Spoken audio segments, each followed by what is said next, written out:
Alors bonjour à tous et à toutes. Nous voilà réunis encore une fois pour appuyer sur la thématique de la présence de Dieu depuis le commencement, depuis la création avec nous, avec toute sa création.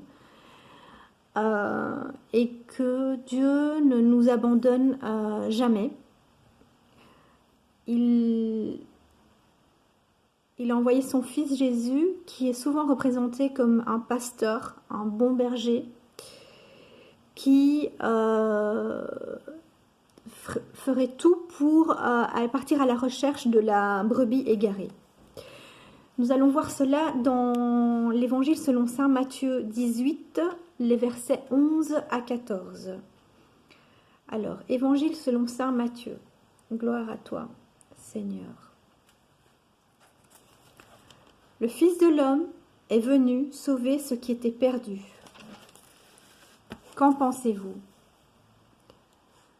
Si un homme a 100 brebis et qu'une d'elles vienne à s'égarer, ne laisserait-il pas sur les montagnes les 99 autres pour partir à la recherche de celle qui s'est égarée?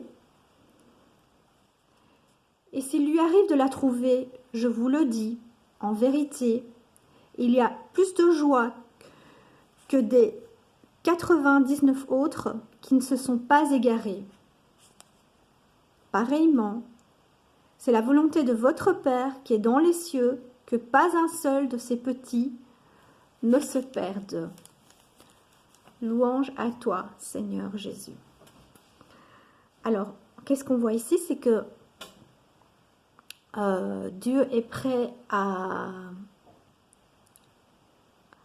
laisser ses 99 brebis, ou Jésus, pardon, le bon pasteur, de tout laisser tomber pour aller chercher dans la montagne la brebis qui s'est égarée, qui s'est perdue, parce que un peu à l'image des humains qui sont trop curieux, la brebis qui part à l'aventure et hors des sentiers battus et hors de la protection de son bon pasteur. Et elle se retrouve dans un endroit périlleux qui est la montagne. Donc c'est un peu à notre image. Ces derniers temps, beaucoup de chrétiens ont délaissé le christianisme ou par exemple n'ont pas délaissé le christianisme mais ont été séduits par d'autres doctrines périlleuses, à l'image de la montagne, des pratiques, par les pratiques ésotériques et spirituelles douteuses, enfin, qui tiennent plus en général du charlatanisme que d'une pratique thérapeutique fiable ou spirituelle fiable. Donc nous verrons plus tard l'avertissement du livre du Deutéronome qui explique pourquoi il ne faut pas pratiquer l'ésotérisme et les sciences occultes, parce qu'elles sont très très très dangereuses pour l'âme de l'homme. Donc nous voyons ici que Jésus ne supporte pas que même une seule de ses brebis s'égare. Il est prêt à risquer sa vie pour aller la chercher dans la montagne. Donc à ses risques et périls, il va tout faire pour la sauver. Donc ne doutez pas que vous avez beaucoup de valeur aux yeux de Jésus. Et que même si vous êtes égaré, il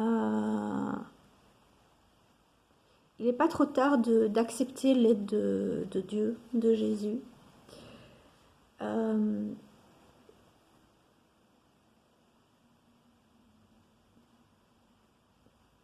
Vous êtes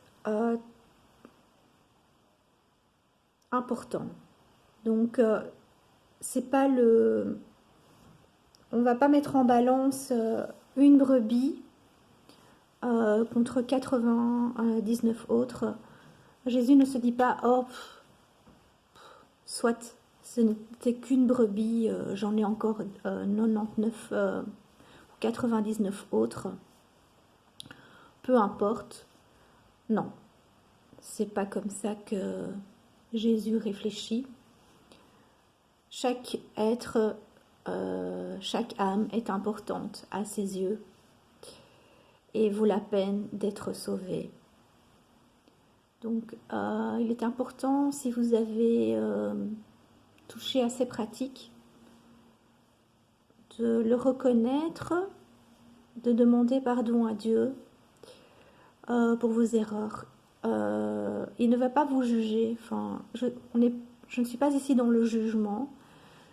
Tout le monde fait des erreurs. Nous faisons tous des erreurs.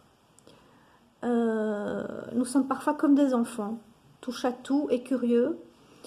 Et parfois on se prend pour des apprentis sorciers. Donc il n'est pas trop tard de confesser à Dieu ses erreurs et de se laisser toucher par la main secourable de Dieu. Voilà. Sur cette bonne nouvelle, je vous laisse les amis et portez-vous bien et portez les autres dans votre cœur.